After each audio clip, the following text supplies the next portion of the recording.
क्या होते हैं red light area? But red light area एक प्रॉपर इलाका है, जैसे रेड, एक दिन में एक सेक्स वर्कर मैक्सिमम कितने client maximum sex worker attend करते जो हैं? मैंने सुना है वो 70। 70 मर्दों के साथ एक दिन में? मतलब 140 करोड़ की आबादी में कोठों में रहने वालों की गिनती नहीं होती। कोठों में इस टाइम पे करीबन 13 मिलियन लड़कियां रह रही हैं, ऐसा डेटा भी कह रहा है। 13 मिलियन? बट आइडेंटिटी नहीं है। 1 करोड़ 30 लाख महिलाएं देश में। शौकिया तौर पर जाते हैं नेता लोग? लंबी लंबी गाड़ियों में रात में आते हैं मिनिस्टर्स। उनकी शादियां होती हैं, ऐसे ही रहते हैं लोग? सो कुछ लड़कियों की उनमें शादियां भी होती हैं। कस्टमर जा रहा है, पुलिस उसको परेशान नहीं करेगी? एक्चुअली वही बहुत स्ट्रेंज है हमारे देश में, क्योंकि हमारे देश में सुप्रीम कोर्ट ने मई 2000। मेरे को जरा एक बार आप बताओ, ये कोठा फंक्शन कैसे करता है? जैसे मान लीजिए कोई व्यक्ति कस्टमर है, उसे पता है ये कोठा है, अब वहां से मुझे आप बताओ कैसे कैसे फॉलोअप होता है यहाँ पे? सो बेसिकली मान लीजिए वहाँ 77 कोठे हैं, हाँ, ठीक ठीक है। किस तरह के लोग जाते हैं यहाँ पर? हर तरह के, स्कूल के बच्चों से लेकर स्कूल के ऑफिस, बच्चे? हाँ, ऑफिस के बाद। And what are the charges, like क्या ड्यूरेबिलिटी होती होगी? मैक्सिमम अगर हम बात करें तो 600 पर एक्ट, मिनिमम अगर हम बात करें तो 50 रुपये। और क्या सेक्स वर्कर जरूरी है सोसाइटी के लिए? क्यों ज़रूरी है? जिनको लस्ट होगी वो जाएंगे वहां पर, पे करेंगे, सेक्स करेंगे और लौट आएंगे। इससे समाज में महिलाएं सुरक्षित हो जाएंगी, ऐसा लॉजिक दिया जाता है।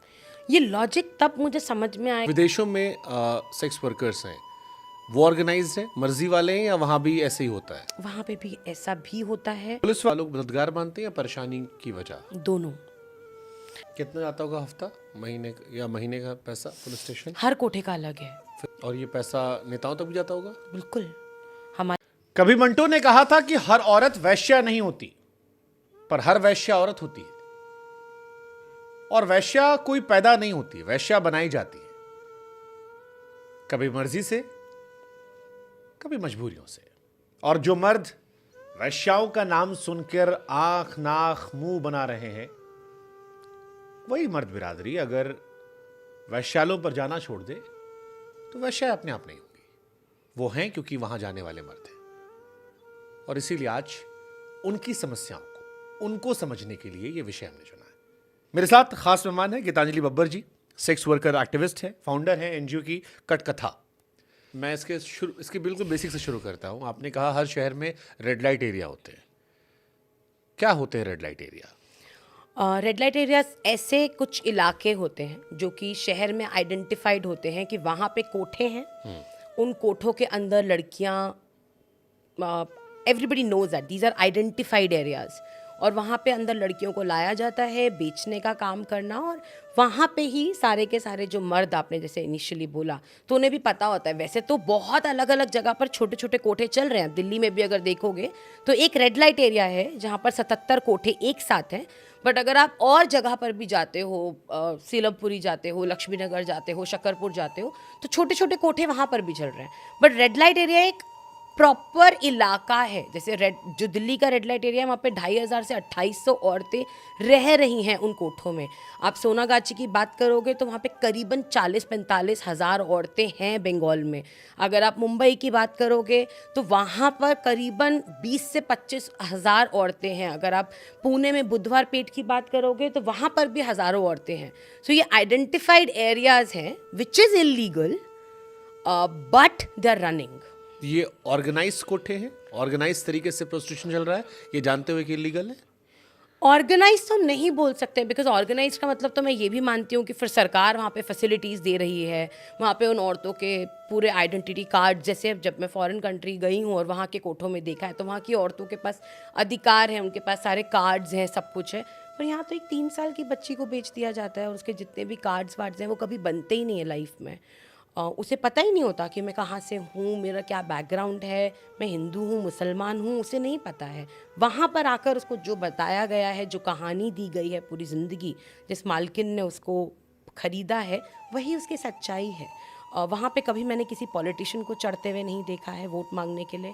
वहाँ पे रात रात में मर्डर्स हो जाते हैं, मैंने कभी नहीं देखा है कि कोई वहाँ पर आकर कंसर्न शो कर रहा है। वहाँ पे कोठों में आग लग जाती है, आती हैं लोग, ऐसा नहीं है कि लोग बिल्कुल नहीं आते हैं, मगर वो आके बस एक देखकर अच्छा इन लोगों को मुआवजा मिलना चाहिए। बट मुआवजा किस बेसिस पे मिलेगा? उनके पास कोई कार्ड्स ही नहीं है, उनके पास कोई आधार कार्ड, राशन कार्ड, बूढ़ी हो रही हैं वो औरतें, कोई ओल्ड एज कार्ड, कुछ भी नहीं है।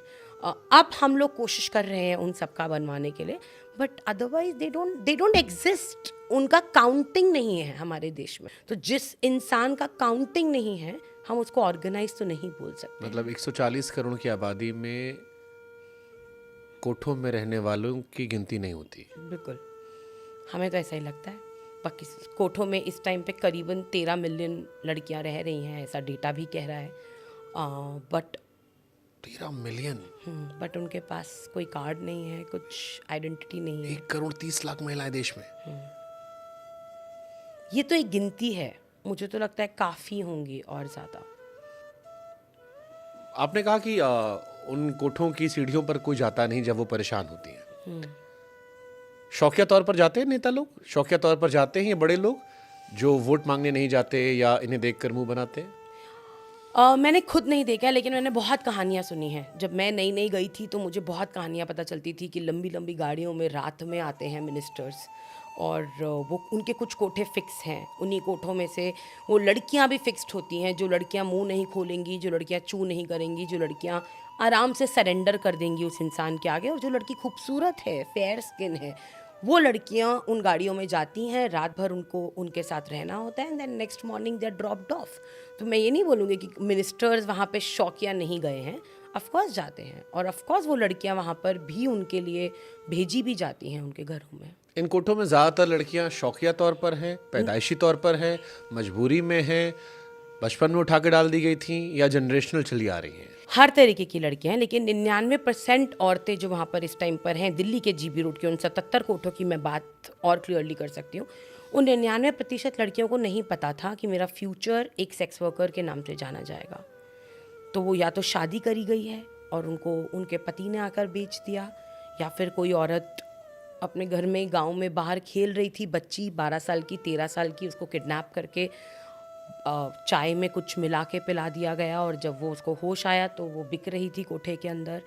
या कुछ जनरेशन, मतलब कुछ फैमिली ट्रेडिशंस भी हैं ऐसा कि अगर उस पूरी कम्युनिटी में अगर एक बच्ची पैदा होती है और अगर वो खूबसूरत बच्ची है तो उसको बचपन में ही बोल दिया जाता है कि तुम ही घर चलाओगी आगे। इनकी शादियां होती हैं, ऐसे ही रहते हैं लोग? सो कुछ लड़कियों की उनमें शादियां भी होती हैं। जैसे मान लीजिए एक परिवार में 3 बहनें हैं, तो उनमें से 2 बहनों को सेक्स वर्क में डाल दिया और एक बहन की शादी कर दी। तो इनमें जब शादी भी होती है तब भी पैसा मिलता है परिवार वालों को। इस कम्युनिटी में लड़कियां शादी के लिए बहुत कम अवेलेबल होती हैं, तो जो होती हैं वो भी एक तरीके से आप खरीदते हो, तो इसमें डाउरी लड़की वालों को मिलती है।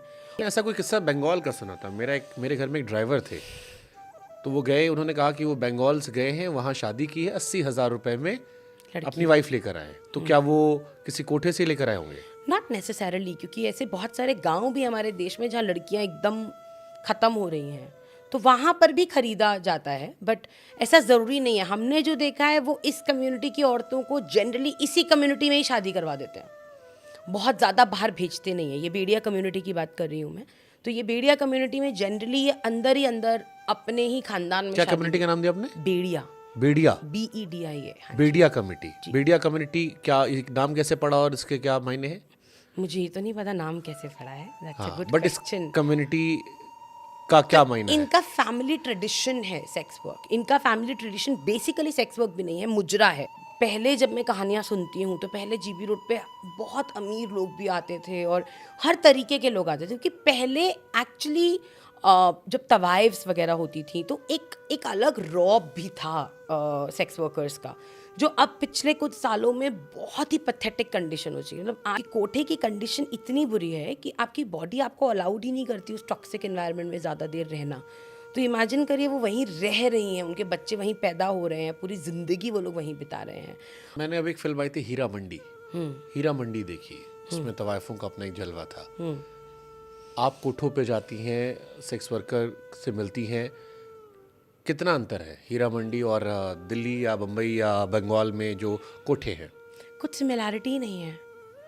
पिक्चरों के जो कोठे हैं अगर वैसे बन जाएं तो आप गंगूबाई का भी एग्जाम्पल ले लीजिए, जिस तरीके का वो कोठा है। हाँ, उसमें जो शुरुआत में आलिया भट्ट के साथ जो हुआ है, जो नथ उतराई एक रीत होती है उनमें, जब लड़की पहली बार सेक्स वर्क में घुसती है, जब वो अपनी वर्जिनिटी लूज़ करती है, तो वो सब उसने दिखाने की कोशिश करी है, बट इतना fancy, I mean no, Delhi के कोठों की हालत बहुत ख़राब है। आई मीन आप अंदर घुसोगे तो आपको मन नहीं करेगा कि आप 15 मिनट से ऊपर वहाँ बैठ पाओ, आप बैठ भी नहीं पाओगे, आपकी बॉडी आपको अलाउड ही नहीं करेगी। मैं इस धरती पर नर्क देखने का मन है तो कोठे में जाकर बैठ जाओ, आपको दिख जाएगा किस तरीके के टॉयलेट्स हैं, किस तरीके की ज़िंदगी वो औरतें जी रही हैं, छोटे छोटे कमरों में। मतलब इस कमरे के अंदर ऊपर एक और कमरा होगा और उसमें सीढ़ियाँ चढ़ के वो लोग खड़ी नहीं हो सकती हैं पूरी, सिर्फ जाके आपको लेटना है। तो उनके एनकाउंटर रूम्स होते हैं जहाँ पे एक्चुअली वो लोग क्लाइंट को लेकर जाते हैं, वो पतले पतले से कमरे होते हैं, आप जाके सिर्फ आप लेट सकते हो। या कुछ कोटे हैं जहाँ पर बोला जाता है कि ये मतलब थोड़ा अलग है, आंध्रा की औरतें यहाँ पर ज़्यादा हैं, बट इन जनरल हर कोटे में हर तरीके के हर एरिया की औरतें मिलेंगी। तो यूनिटी यहाँ पे कम है दिल्ली में कंपैरेटिवली, बट सोनागाची में यूनिटी थोड़ी ज़्यादा है। इंडिया में सबसे बद से बदतर कोठे कहाँ पर है, सबसे बेहतर कोठे कहाँ पर है? इंडिया में तो मुझे नहीं लगता बेहतर कोठे हैं। मैंने बुधवार पेट भी देखा है, छोटू टाइनी रूम्स, ऊपर माँ बेड पर क्लाइंट अटेंड कर रही है और बेड के नीचे बच्चे को सुला रखा है। कमाटीपुरा की भी हालत काफ़ी ख़राब है। दिल्ली के जीबी रोड पे भी वहीं पर ही माँ बैठी है और वहीं पर ही क्लाइंट आएगा और बच्चे के सामने बच्चा बैठा है, माँ उसके साथ जाएगी और 10 मिनट में अपना एक्ट करेगी, बाहर आएगी, बच्चे को दूध पिलाएगी या खाना खिलाएगी। तो बेहतर इंडिया में मैं नहीं बोल सकती हूँ कि कोई भी रेड लाइट एरिया बेहतर है। इंडिया में सेक्स वर्कर जो हैं वो लीगलाइज नहीं है। कभी कोई ऐसा दौर रहा इतिहास में, क्योंकि अब आप उनके बीच में उठते बैठते होंगे, वो आपको किससे कहानी सुनाते होंगे, कि किसी दौर में वो लीगलाइज था या वेल ऑर्गेनाइज था? मतलब ये एक अनऑर्गेनाइज सेक्टर है, बट इनफॉर्मली ये बहुत ऑर्गेनाइज्ड है। क्योंकि अगर एक लड़की आ रही है छोटी सी दूर गांव से आ रही है, 2-3 स्टेशन ट्रेन बदल बदल कर आ रहे हैं, दिल्ली के एक कोठे में चढ़ रही है, तो आपको लगता है कि ये ऐसे ही हो सकता है? नहीं, हर स्टेशन पे लोग हैं, हर स्टेशन पर पैसा दिया जाता है। जब दिल्ली में भी आते हैं तो आई एम श्योर पैसा देते हैं। और जो मैंने सुना है हफ्ता जाता है पुलिस वालों के पास। तो अगर ऐसा में किसी ने हफ्ता नहीं दिया या कभी, और बहुत बार ऐसा भी होता है कि क्लाइंट्स नीचे चले जाते हैं और वो लोग गलत कहानियाँ भी बता देते हैं कि मेरे 50,000 रुपये ले लिए या मेरे 60,000 रुपये ले लिए। तो पुलिस वाले उनको बोलते ठीक है ऊपर चलते हैं, तू 1 लाख बोलियो। वो औरत को तो देने ही पड़ेंगे क्योंकि पुलिस वाला साथ में आया है, नहीं तो वो उसको अंदर कर देंगे। और अगर उस औरत को अंदर कर दिया तो उसका मालिक उसको छुटवाने जाएगा, तो मालिक बोलेगा मैंने तेरे नाम के 50,000 दे दिए, तो अब तू मेरे को वापस लौटाएगी। और वहाँ पे इंटरेस्ट रेट जो है वो 50 से 60% है। तो वो औरत तो ज़िंदगी भर से उसके ऊपर और लोन ही चढ़ता रह जाता है, सिर्फ ज़िंदा रहने के लिए, कुछ अपने शौक़ पूरे करने के लिए नहीं। तो इन सब से बचने के लिए वो औरतें पुलिस वालों को हफ्ता देती रहती हैं, टाइम टू टाइम, हर कोठे से हफ्ता जाता तो रहता जो है। कस्टमर जा रहा है पुलिस उसको परेशान नहीं करेगी? एक्चुअली वही बहुत स्ट्रेंज है हमारे देश में, क्योंकि हमारे देश में सुप्रीम कोर्ट ने मई 2022 में बोल दिया था बहुत ही क्लियरली कि sex workers are not criminals, they are victims. मतलब उनको आप क्रिमिनल नहीं बोल सकते हो, बट जो क्लाइंट है उसको हम बोल सकते हैं। लेकिन ऐसा नहीं हो रहा है। जब भी एक औरत और एक क्लाइंट पुलिस स्टेशन में जाता है तो औरत को ही देखना पड़ता है, औरत ही वहाँ पे अटकती है। क्लाइंट तो अक्सर क्लाइंट्स तो भाग ही जाते हैं, वो तो कभी पकड़ में आती ही नहीं है, उनको कभी पकड़ने की कोशिश भी नहीं करी गई है। मेरे को ज़रा एक बार आप बताओ ये कोठा फंक्शन कैसे करता है? जैसे मान लीजिए कोई व्यक्ति कस्टमर है, उसे पता ये कोठा है, अब वहाँ से मुझे आप बताओ कैसे कैसे फॉलोअप होता है यहाँ पे? सो बेसिकली मान लीजिए वहाँ 77 कोठे हैं, हाँ, ठीक ठीक है। है। कुछ कोठे हैं जो कि बहुत फेमस हैं, जैसे मैंने बताया कि कुछ कोठे हैं जो नेपलीज वुमेन के लिए फेमस है। तो अगर मान लीजिए एक कस्टमर नई दिल्ली मेट्रो स्टेशन पर उतरा तो वहीं पर ही उसको दलाल पकड़ना शुरू कर देंगे। आप भी अगर जाओगे और अगर आप जीबी रोड की तरफ जा रहे होगे, जबकि जीबी रोड एशिया का लार्जेस्ट हार्डवेयर मार्केट है, हाँ। आपको चावड़ी जाना है आपको तब भी जीबी रोड से जाना पड़ेगा, आपको लाहौरी गेट जाना है तब तो आपको जीबी रोड से ही पार करना पड़ेगा। बट ये दलाल आपको समझेंगे कि आप तो सिर्फ कोठों के लिए आए हो, ऑटोमेटिकली ट्रैक कर लेंगे वो अगर आप सड़क वहीं पे से घूम रहे हो आपको, तो। अगर आप सड़क पर हो तो, और वो आपके पीछे पीछे पीछे पीछे यंग लड़की दूंगा 12 साल की 12 साल की 13 साल की, इतना रेट, ये वो नेपाली सुंदर, ये वो करते करते वो आपको पकड़ते चले जाएंगे। अगर आप उनको अग्री कर गए कि हाँ ठीक है मुझे ले चल, तो फिर उनके कुछ कुछ कोठों में, मतलब वो कुछ कोठों के दलाल असाइंड हैं कि मैं इस कोठे में ही लेकर जाऊंगा, वो उस कोठे में आपको लेकर जाएंगे। क्लाइंट के उस कमरे में जाते ही उस दलाल को एक पर्टिकुलर % कट मिल जाएगा, वो नीचे आ जाएगा। वो आदमी वहाँ पर, कुछ कोटों में पर्ची सिस्टम होती है, तो वो लोग वहाँ पे पर्ची कटवाते हैं अपनी और लड़की चुनते हैं और उसके बाद वो अंदर जाते हैं अपने एनकाउंटर रूम में। 10 से 12 मिनट उनको मिलता है अपना एक्ट करने के लिए, उसके बाद वो बाहर आते हैं। कमरा इतना बड़ा और यहाँ पर ऑलरेडी 25 लड़कियाँ खड़ी हुई हैं और कम से कम 75 आदमी घुस के उन लड़कियों को पसंद कर रहे हैं, उनको जाके छू रहे हैं, उनको जाके बात कर रहे हैं, देख रहे हैं कि किस लड़की के साथ मुझे अंदर जाना है। वहीं पर ही पर्ची कट रही है, वहीं पर ही 2 आदमी बैठे होंगे और वो कोई कुछ बेच रहा होगा या कोई, क्योंकि वहाँ पे मार्केट भी ऊपर ही चढ़ती है, वो औरतें नीचे नहीं आती हैं, तो कोई कुछ बेच रहा होगा। तो एक इतने से कमरे में आप लगाइए अगर 75-80 लोग खड़े हुए हैं, तो आपको पता भी नहीं है। बहुत सारे आदमी तो ऊपर चढ़ते हैं और उनको कोई पसंद नहीं आती तो उसी वक्त नीचे उतर जाते हैं। बहुत सारे आदमी ऊपर चढ़ के तसल्ली से एक एक औरत से बातचीत करते हैं। It's like a shopping. It's like a shopping, या इट इज़ लाइक दैट कि आप कपड़े देखने जा रहे हो। बिल्कुल, इट इज़ लाइक दैट। कुछ कमरों में इट इज़ लाइक दैट। कुछ कमरों में ऐसा होता है कि जहाँ पे आप ऊपर गए और सीधा आपको दलाल ही एनकाउंटर रूम में धक्का दे देता है, एंड देन जिस लड़की का भी नंबर होता है या मालकिन जिस भी लड़की को बोलती है वो उस कमरे में चली जाती है। किस तरह के लोग जाते हैं यहाँ पर?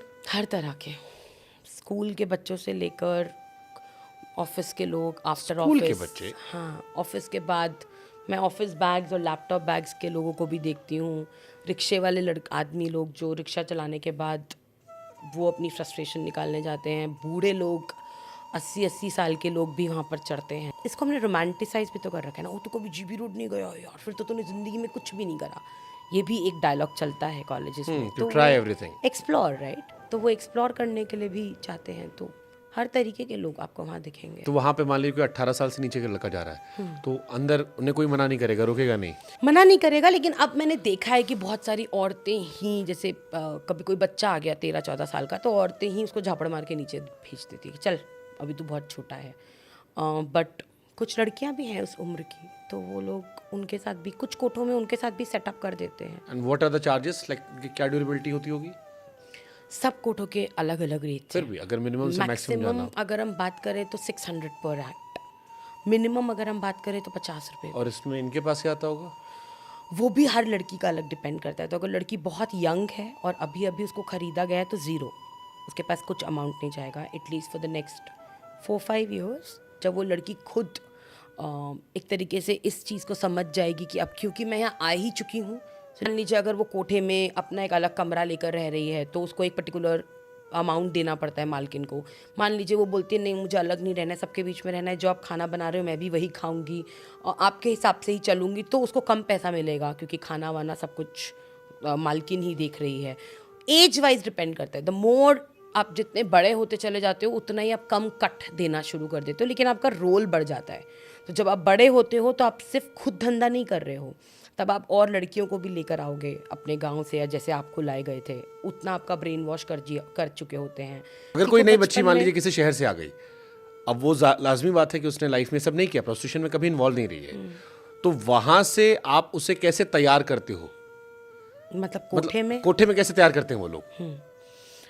जैसे मैंने आपको बताया कि शुरुआत में मैंने जो बहुत सारे केसेस देखे हैं उनमें ऐसा होता है कि लड़की आई, वो लोग उसको पहले जीबी रोड पे नहीं रखते हैं, वो उसको कहीं और रखते हैं। वहाँ पे उसको प्रेम मोहब्बत से, जैसे हमारी एक दीदी का मैं अगर केस बताऊँ तो उनकी शादी हुई थी नई, अभी तो खैर she 35, but when she came she was 14 years old. उसकी शादी हुई थी गांव में, 15 साल की हुई, उसका बच्चा पैदा हो गया। 1 साल उसको अच्छे से रखा उसके हस्बैंड ने, खूब उसका ख्याल रखा, उसको दिल्ली घुमाया, सब कुछ करा। उसका बच्चा जब 15 दिन का हो गया तब वो उसको कोठे में लेकर आ गया और उसको बोला कि अब यहीं रहेगी तू और अब तेरे को यही धंधा करना है और मैं ही तेरे कस्टमर्स लेकर आऊँगा। और उसके बेटे को उसने एक सोर्स बना लिया कि अब ये बेटा है, ये बेटा मेरे पास रहेगा, मतलब अब मेरे कंट्रोल में रहेगा, तो वो भाग तो सकती नहीं है।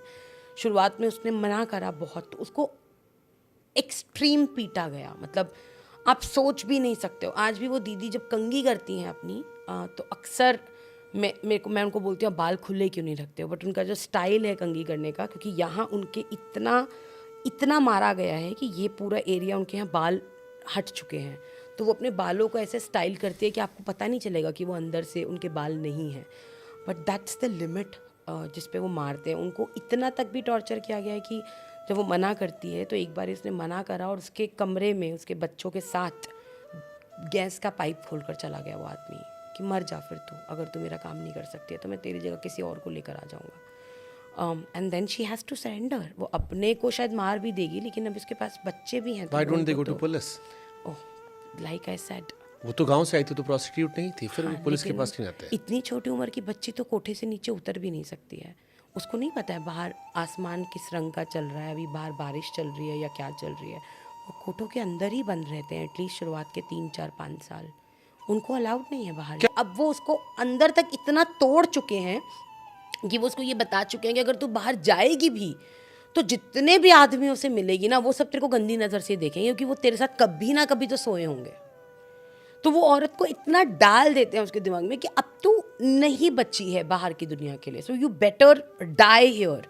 सो बट वो फिर भी गई अपने गांव जस्ट टू फाइंड आउट. रहने नहीं गई थी, देखने गई थी. तो उसने देखा कि उसकी फ़ोटो पर माला है. उसके बाप ने उसको हाथ जोड़कर बोला कि गांव में ये बात सबको पता चल चुकी है कि तू कोठों में थी, अब मेरे को अपनी शक्ल दोबारा मत दिखाई ज़िंदगी में. तो उसके पास कोई और ऑप्शन ही नहीं था. बेटा साथ में था, वो वापस उसी कोठे में आ गई. क्या उन कोठों में वैसे भी लोग हैं जो उसको एंजॉय कर रही हैं कि अब यही हमारी किस्मत है, ऐसे ही जीना है, मजे कर, उन्हें उन्हें अब इसमें कोई अफसोस नहीं है? देखिए, डीपर लेवल पर देखोगे तो अफसोस तो है. उनके लिए ये ज़िंदगी का सपना है कि मुझे गृहस्थी में जीना है, जहाँ पे मेरे सर पे ये ना लिखा हो कि मैं जीबी रोड की कोठे वाली हूँ. और उनके आधार कार्ड्स में भी अब तक जीबी रोड ही लिखा जाता था. फिर हम लोगों ने जब इलेक्शन कमीशन के रिकॉर्ड्स में देखा तो एक्चुअली जीबी रोड का नाम बहुत सालों पहले श्रद्धानंद मार्ग कर दिया गया है, करीबन 38-40 साल पहले. बट उनके कार्ड्स में वो नहीं आ रहा था. स्कूल्स नहीं भेजती वो अपने बच्चों को, क्योंकि स्कूल्स में जाके सबसे पहला सवाल होता है बाप का नाम, क्या नाम दे, उन्हें नहीं पता. या वो लोग बोलते हैं कहाँ है आपका घर. सेक्स वर्कर बढ़ रहे हैं, घट रहे हैं? अगर हम कोठे में देखें तो कोठे में धंधा कम हो रहा है. ऐसी ही मेरी सारी औरतें बोलती हैं कि पहले तो बहुत लोग आते थे, एक एक दिन में 50-50 क्लाइंट्स भी अटेंड करे हैं लड़कियों ने. आज की डेट में ऐसा भी होता है कि 4 क्लाइंट करने के लिए भी वो काफ़ी उनको दिक्कतें होती हैं. और अगर इस तरीके से, यानी कोठों में अभी सेक्स वर्क कम हो रहा है, बट क्योंकि ऑनलाइन चीज़ें बहुत अवेलेबल हो गई हैं, बहुत सारी ऐप्स आ गई हैं, तो सेक्स वर्क कम हो रहा है मैं ये नहीं बोलूँगी. मगर कोठों में अब लोग कम जा रहे हैं. नहीं जा रहे हैं ये भी नहीं बोलेंगे, बट कम जा रहे हैं कंपैरेटिवली टू आज से 15 साल पहले. सेक्स वर्कर जरूरी है सोसाइटी के लिए? क्यों ज़रूरी है आप मुझे ये बताइए. मैं पूछ रहा हूँ क्वेश्चन. नहीं, बिल्कुल भी नहीं. क्यों, मतलब हमारी दीदी भी अक्सर ये बात बोलती हैं कोठों पे, जब मैं जाती हूँ और जब उनके साथ कभी दिल से बात हो रही है तो मुझे बोलती हैं हम ना हो ना तो तुम लड़कियाँ सेफ़ नहीं रहोगी. मुझे नहीं रहना फिर सेफ़. अगर मेरे को सेफ़ रखने के लिए मेरी एक 12 साल की या 11 साल की बच्ची को आप बेच रहे हो और आप उसको पूरी ज़िंदगी मार रहे हो, उसको पीट रहे हो, आपका कोई अंत नहीं है वायलेंस करने का, तो मुझे सेफ़ नहीं रहना. और अगर उन मर्दों से आप मुझे सेफ़ रख रहे हो जिसको हम ईज़िली बोल रहे हैं कि मर्द जाति ऐसी होती है ना, उनको तो चाहिए, उनको अपनी ये लस्ट ख़त्म करने के लिए औरत चाहिए. अगर ये लीगलाइज कर दिया जाए, ख़ासतौर पर जो लीगल सेक्स को मानते हैं कि ऐसी जगह होनी चाहिए, उनका लॉजिक ये होता है कि इससे देश में रेप केसेस कम हो जाएंगे, महिलाओं के शोषण कम हो जाएंगे, जिनको लस्ट होगी वो जाएंगे वहाँ पर पे करेंगे, सेक्स करेंगे और लौट आएंगे, इससे समाज में महिलाएं सुरक्षित हो जाएंगी, ऐसा लॉजिक दिया जाता है. ये लॉजिक तब मुझे समझ में आएगा जब वो लड़की अपनी मर्जी से ये ऑप्शन ऑप्ट करेगी, जब उसको पता होगा कि मैं इस धंधे में जा रही हूँ, ये प्रोज हैं, ये कॉन्स हैं, मुझे कॉन्डम का इस्तेमाल करना है क्योंकि उससे मेरी हेल्थ ठीक होगी. मेरे को मालकिन नहीं बताएगी कि मुझे कॉन्डम यूज़ करना है या नहीं करना है. अगर मुझे कोई बीमारी होती है तो मैं ना बोल सकती हूँ कि मुझे नहीं करनी है, मेरे अधिकार है. अगर हम उस लेवल तक पहुँच सकते हैं अपने देश में, जो मुझे तो नहीं दिख रहा है इन द नियर फ्यूचर, जहाँ पे अभी सुप्रीम कोर्ट ने बोल दिया और इम्प्लीमेंटेशन में ज़ीरो है, अगर हम उस लेवल तक पहुँच सकते हैं तो ज़रूरी है, हमें करना चाहिए लीगलाइज. बट अगर हम उस लेवल तक पहुँच सकते हैं तब, अगर हम ये कर देंगे कि हमने लीगलाइज तो कर दिया लेकिन उसके बाद हमारी इम्प्लीमेंटेशन ज़ीरो चल रही है और आज भी छोटी छोटी लड़कियां बिक रही हैं और उन बच्चों को पता ही नहीं है कि ये धंधा होता है.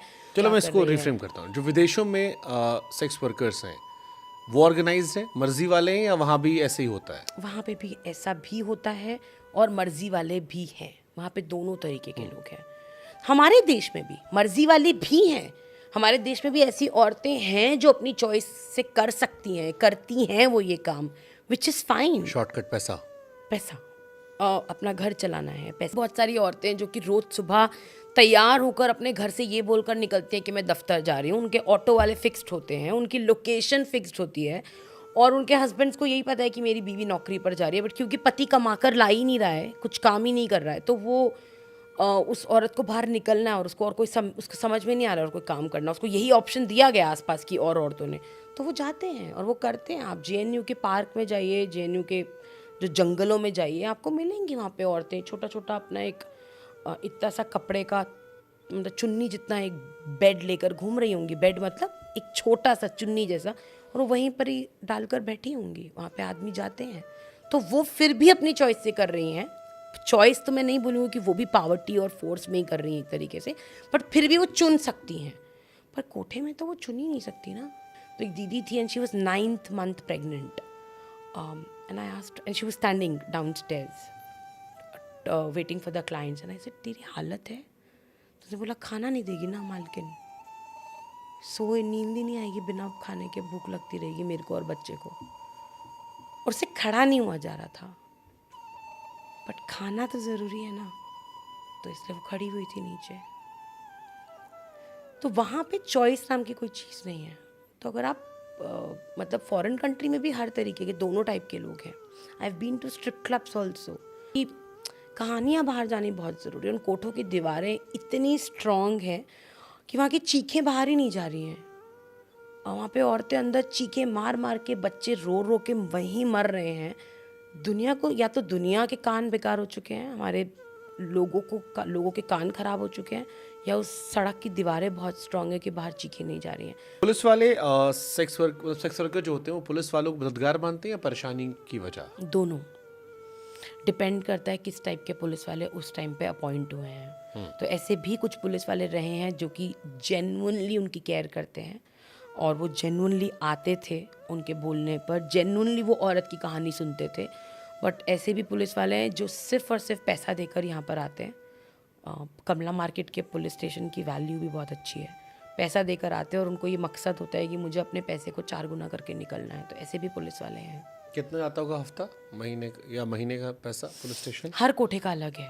कुछ कोठे से 20,000 रुपये जाता है, कुछ कोठों से 1 लाख रुपये जाता है, कुछ कोठों से 2 लाख रुपये जाता है। हर कोठे का अलग है। जितने कोठे में जितना बिजनेस है बड़ा, उतना ज़्यादा पैसा जाएगा। कोई 2 कोठे सेम नहीं दिखेंगे आपको वहाँ पे। किसी कोठे में जहाँ बहुत छोटी लड़कियाँ, वहाँ पैसा ज़्यादा जाता है, तो वहाँ पे पुलिस वालों की ज़्यादा सपोर्ट की ज़रूरत है, क्योंकि छोटी लड़कियाँ तो वहाँ रेड्स नहीं पड़नी चाहिए। कुछ कोठे ऐसे हैं जहाँ पे बूढ़ी औरतें हो चुकी हैं, अभी वो they are all in their 40s, तो वो अपने हिसाब से कमरा चला रही हैं, उन्होंने अपने दलाल रखे हुए हैं, तो वहाँ पे उनको इतनी ज़रूरत ही नहीं पड़ती, क्योंकि सभी एजड हैं। और ये पैसा नेताओं तक भी जाता होगा? बिल्कुल। हमारी one of the largest economy, I think this is our second largest economy in the country. Sex trade से जो पैसा जाता है। लेकिन वोट मांगने नहीं आते होंगे? नहीं, मैंने कभी नहीं देखा। भी लड़कों का सेक्स वर्क होते भी नहीं देखा है। वहाँ पे लड़के दलाल बनते हैं। तो जो बच्चा, अगर मान लीजिए माँ का बेटा है, बेटी को तो सेक्स वर्क में डाल देते हैं, लेकिन अगर बेटा है तो वो दलाल बन जाता है। तो वो जब उसकी उम्र पहुँचती है 9 या 10 साल की, वो तब तक वो नीचे चला जाता है अपनी माँ के लिए क्लाइंट लेने के लिए। And then by the time he is 14-15, वो खुद बहुत बार सेक्स कर चुका होता है। उसका कोठे में अलग अलग गर्लफ्रेंड्स बन चुकी होती हैं। 15-16 साल के लड़के का तो बच्चा पैदा हो जाता है मोस्टली। क्या फ्यूचर देख रहे हो इन कोठों का, सेक्स वर्कर्स का इंडिया में? और बर्बादी होगा। तो इसमें लड़कियां अभी 7 मिनट पे एक उठ रही है, धीरे धीरे 3 मिनट पे उठेगी, और शायद बहुत टाइम नहीं लगेगा कि ये हर घर तक पहुंच जाएगा। बहुत समय नहीं लगेगा। हर घर तक पहुंच जाएगा मतलब अभी हम बोल रहे हैं कि गरीब लोगों की लड़कियों को उठा रहे हैं, बट शायद कल को हमारी भी बच्चियां अनसेफ हैं, तो हमें वो नहीं भूलना चाहिए। बट वो भी शायद ट्रैक करके उठाते होंगे कि ऐसे इंसान को उठाओ जो शोर कम मचा पाए, अखबारों में कम जा पाए, टीवी पर कम लाए। ऐसा नहीं है। बहुत सारी कहानियाँ आप स्कूल्स में देखोगे, पब्लिक स्कूल्स में देखोगे, लड़कियां तो मिस हो ही रही हैं ना हमारे देश में। ऐसा तो नहीं है, बच्चे तो मिस हो ही रहे हैं। इनफैक्ट अब तो और ज़्यादा। पहले एक दिन में एक सेक्स वर्कर मैक्सिमम, जैसे जीबी रोड है यहाँ पे, तो जीबी रोड में कितने client maximum sex worker attend करते हैं? जो मैंने सुना है वो 70 मर्दों के साथ एक दिन में। जब आप बहुत यंग होते हो तो there like dead bodies in that one day. तो जब इनिशियली ईयर्स में वो लड़की को उन्होंने इतना ड्रग्स दे के ऐसा रखा होता है कि वो मरी हुई होती है। आदमी आएंगे, जाएंगे, आएंगे, जाएंगे, आएंगे, जाएंगे, पे करेंगे, आएंगे, जाएंगे. तो initial years of that girl is this much of number. हम इसे कैसे ठीक कर सकते हैं? सेक्स वर्कर्स की ज़िंदगी कैसे ठीक हो सकती है? मुझे लगता है बातचीत कर कर क्योंकि अगर हम बात करेंगे और इसको मुद्दा समझेंगे तो शायद सरकार उठेगी. और ये एक लार्जर लेवल इश्यूज़ है. हम एनजीओज कोशिश कर रहे हैं पर मुझे नहीं लगता है कि हम लार्जर लेवल पर इसमें कुछ बदलाव लेकर आ सकते हैं. तो अगर सुप्रीम कोर्ट ने ऑर्डर दिया है और अगर लार्जर लेवल पर हम इसको एज अ पॉलिसी बना दें और इम्प्लीमेंटेशन किस लेवल तक जा रहा है उसको भी अगर हम मॉनिटर करें और फॉलो अप करें तो चीज़ें बदल सकती हैं. क्यों नहीं बदल सकती हैं? क्यों नहीं हमें इंश्योर कर सकते हैं कि जीबी रोड के कोठों में 18 साल से नीचे की लड़कियां नहीं होंगी? हम कर सकते हैं ये इंश्योर. अभी यंगेस्ट लड़की कितनी बड़ी होगी वहाँ पे? 5 साल की बच्चियां भी हैं वहाँ पे, 6 साल की लड़कियां भी हैं वहाँ पे, 12 साल की लड़कियां तो मैंने आपको बोला है वो फुल फ्लेजेड सेक्स वर्कर्स बन जाती हैं.